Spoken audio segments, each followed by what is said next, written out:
What is the line box baseline in HTML? Imagine you're stacking building blocks and want everything to line up perfectly. In HTML, the line box baseline is like that invisible line that keeps inline elements aligned. When you look at a paragraph or a line of text, the browser creates a rectangular area called a line box. Inside this box, all the inline elements and text sit together. The baseline is the invisible horizontal line within that box where most letters sit.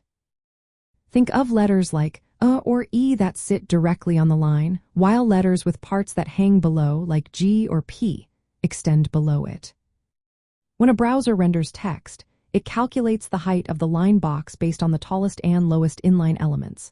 The baseline is determined by the font's design, especially the main line where most characters rest. This baseline helps keep everything aligned, especially when you add images, links, or other inline elements next to text. If you change the vertical alignment of an inline element using CSS, you're usually adjusting how it sits relative to this baseline. Understanding the baseline is super helpful for structuring your pages because it tells you how inline elements will line up.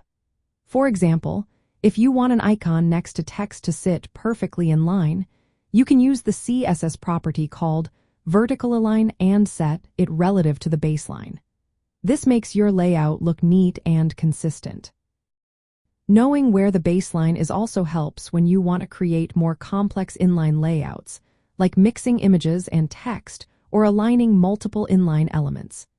It makes spacing and positioning much easier because you know exactly how everything lines up.